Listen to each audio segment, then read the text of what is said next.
23 फरवरी का दिन होगा जब इंडिया और पाकिस्तान के बीच चैंपियंस ट्रॉफी का शायद सबसे बड़ा मैच खेला जाएगा। एक बहुत बड़ा मैच जिसे इंडिया भी जीतना चाहेगी, पाकिस्तान भी जीतना चाहेगी। और इन दोनों टीम्स के फैंस तो चाहेंगे कि देखिए चैंपियंस ट्रॉफी अलग है, वो जीते हारे बात की बात है, पर इस मैच को जरूर जीत जाएगी। बहुत बड़ा मैच होने वाला है, लेकिन बड़े मैच से पहले पाकिस्तान की टीम फंस गई है होम टीम, क्योंकि आपके दो रेगुलर ओपनर्स, आपके दो डिस्ट्रक्टिव ओपनर्स इस बड़े मैच का हिस्सा नहीं होंगे। सैम अयूब, हम सबको पता है कि वो पहले से टूर्नामेंट से बाहर थे, लेकिन अब फकर जमान भी इंजरी की वजह से टूर्नामेंट से बाहर हो चुके हैं। यानी कि पाकिस्तान के सामने एक बहुत बड़ा टास्क होने वाला है। सबसे पहले तो आप पहला मैच हार चुके हैं, तो ये जो मैच है इंडिया के सामने वो एक डू और डाई मैच है। अगर कहीं आप टीम इंडिया से भी हार गए तो आप टूर्नामेंट से बाहर हो जाएंगे, और इससे ज्यादा शर्म की बात नहीं हो सकती कि आप ही के घर पे टूर्नामेंट हो रहा है, आप ही होम टीम है, आप ही होस्ट टीम है, और आप सबसे पहले टूर्नामेंट से बाहर हो जाएंगे। कितनी शर्म की बात होगी। आप टूर्नामेंट से बाहर हो जाएंगे और आपके दो सबसे बड़े प्लेयर्स, दो सबसे बड़े मैच विनर्स इस मैच का हिस्सा नहीं होंगे। इससे बुरा क्या हो सकता है। जी हां, बड़ा अपडेट आ चुका है इस मैच से पहले कि पाकिस्तान के ओपनर फकर जमान चैंपियंस ट्रॉफी से रूल्ड आउट हो चुके हैं, और उनकी जगह पर इमाम उलग को एज अ रिप्लेसमेंट के तौर पर टीम में शामिल किया जा चुका है। बट बात इमाम उलग की नहीं है, बात फकर जमान की है। क्या फकर जमान को वो रिप्लेस कर सकते हैं? क्या पाकिस्तान का कोई भी प्लेयर फकर जमान को रिप्लेस कर सकता है? हम सब जानते हैं फकर जमान कितने बड़े मैच विनर हैं। जब से वापसी हुई है कमाल की बैटिंग कर रहे हैं, कमाल का स्ट्राइक रेट है, कमाल की मैच विनिंग एबिलिटी है। आई थिंक उनके लेवल को इमाम उलग तो क्या कोई भी मैच नहीं कर सकता। एक सैम अयूब थे, वो पहले से ही बाहर हो चुके हैं। फकर जमान ने ट्वीट करके लिखा और यह दिखा रहा था कि वो कितने ज्यादा निराश हैं, कितने ज्यादा दुखी हैं कि वो इंडिया जैसे मैच में, चैंपियंस ट्रॉफी जैसे टूर्नामेंट में अपनी टीम का हिस्सा नहीं हो पाएंगे। लिखते हैं फकर जमान कि देखिए पाकिस्तान के लिए खेलना इतने बड़े टूर्नामेंट में मेरे लिए बहुत बड़ी बात है, ऑनर की बात है। पाकिस्तान में यह बहुत बड़ा ऑनर है कि हम पाकिस्तान टीम को रिप्रेजेंट कर सकें। लेकिन दिक्कत यह है कि मैं इंजर्ड हो चुका हूं, मैं बाहर हो चुका हूं टूर्नामेंट से, मैं कुछ भी नहीं कर सकता। मैं बस घर पे बैठ के अपनी टीम को सपोर्ट कर सकता हूं, और वो मैं जरूर करूंगा। मैं कोशिश करूंगा कि अपनी टीम को इतनी दुआएं भेजूं, इतना सपोर्ट कर दूं कि वो इंडिया को भी हरा दे, वो चैंपियंस ट्रॉफी भी जीत जाए। पर फकर जमान साहब, टीम को आपकी दुआओं की नहीं, आपकी बैटिंग की जरूरत थी।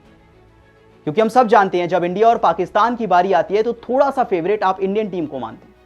जिस तरह से पाकिस्तान का फॉर्म चल रहा है, पहले वो ट्राई सीरीज हारे, फिर वो पहला मैच हारे। जरूरत थी फकर जमान की, और ये बहुत बड़ा सेटबैक है, बहुत बड़ा ब्लो है पाकिस्तान के लिए।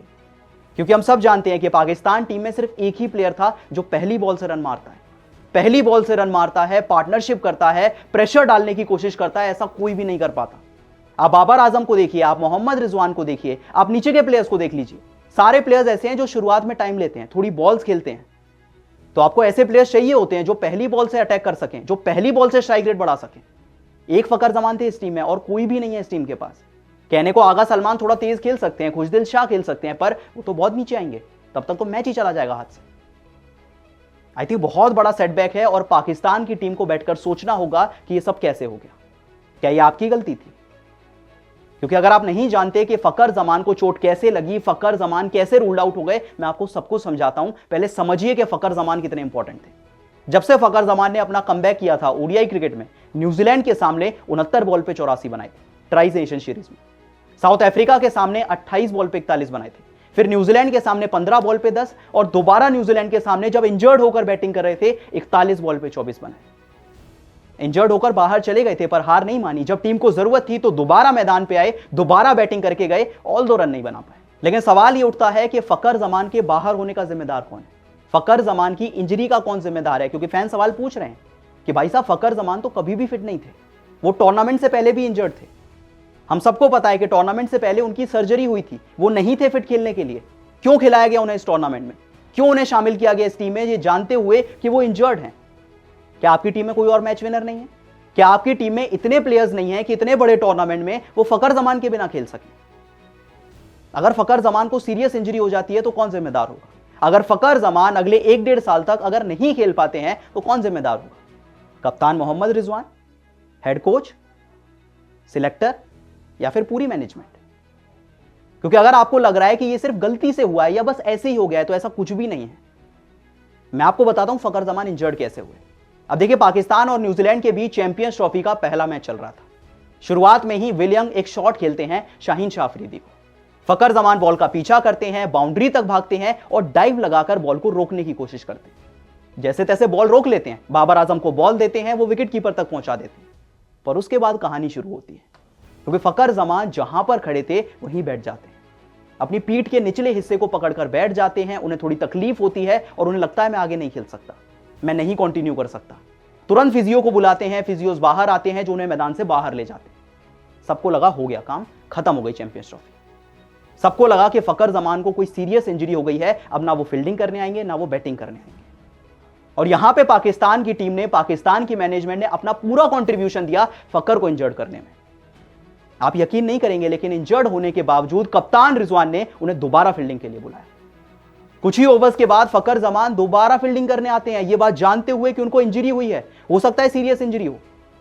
यह बात जानते हुए कि टूर्नामेंट से पहले उनको घुटने में इंजरी हुई थी, उनकी सर्जरी भी हुई थी, दोबारा इंजरी होती है, मैदान से बाहर जाते हैं, पर दोबारा बुला लिया जाता है कि आइए भाई साहब आप करिए फील्डिंग, हमारे पास प्लेयर्स ही खत्म हो गए, कोई फील्डिंग नहीं कर पाएगा, आप ही आके फील्डिंग करिए। दोबारा फकर जमान आते हैं। उन्हें देखकर साफ पता चल रहा था कि वो नहीं फील्डिंग कर पा रहे हैं, वो नहीं ज्यादा भाग पा रहे हैं, पर पूरे ओवर उनसे फील्डिंग कराई जाती है। और यहां नहीं रुकी पाकिस्तान टीम। जब बैटिंग का मौका आया तो फकर जमान ओपनिंग करने नहीं आए। यह एक और बड़ा संकेत था कि फकर जमान फिट नहीं है, वो नहीं बैटिंग कर पाएंगे। लेकिन जैसे ही कुछ विकेट्स गिरते हैं, भाई साहब फकर जमान बैटिंग करने भेज दिया जाता है। मतलब समझ से बाहर है कि मैनेजमेंट क्या सोच रही है, कप्तान क्या सोच रहे हैं, हेड कोच क्या सोच रहे हैं। आपकी टीम का इतना बड़ा मैच विनर जिस पे आप रिलाय करते हैं, जिस पे आपको सबसे ज्यादा भरोसा है, इंजर्ड होने के बाद आप फील्डिंग कराते हैं, आप बैटिंग करने भेज देते हैं।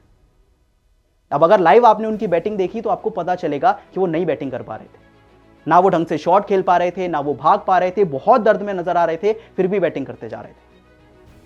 और आखिर में वही हुआ जिसका डर था, क्योंकि फकर जमान मुकाबला खत्म होते ही इंजर्ड हो जाते हैं और टूर्नामेंट से बाहर हो जाते हैं। और अब सवाल यह पाकिस्तान का क्या होगा। जिस तरह से पिछले मैच में बाबर आजम ने ओपनिंग की, जिस तरह से रिजवान ने बैटिंग की, जिस तरह से सीनियर प्लेयर्स खेल रहे हैं, फकर जमान के बिना आसान नहीं होगा, क्योंकि आपको चाहिए ऐसे प्लेयर्स, सैम अयूब जैसे प्लेयर्स, फकर जमान जैसे प्लेयर्स जो आते ही शॉट लगाएं, बड़े स्ट्राइक रेट से खेलें, चौके छक्के लगाएं, ताकि बाकी प्लेयर्स आराम से खेल सके, उनके आसपास खेल सके। इमाम उलग वो काम नहीं कर पाएंगे, इमाम उलग फकर जमान नहीं है। ऐसे में वही सवाल है कि क्या चैंपियंस ट्रॉफी में पाकिस्तान का सफर अब ऑफिशियली खत्म हो चुका है, या क्या आपको लगता है कि फकर जमान के बिना भी पाकिस्तान की टीम इंडिया को हरा सकती है और फकर जमान के बिना पाकिस्तान की टीम चैंपियंस ट्रॉफी भी जीत सकती है। बताइए आपको क्या लगता है, और आपके हिसाब से फकर जमान के बाहर होने का जिम्मेदार कौन है, बताइए मुझे कमेंट सेक्शन में।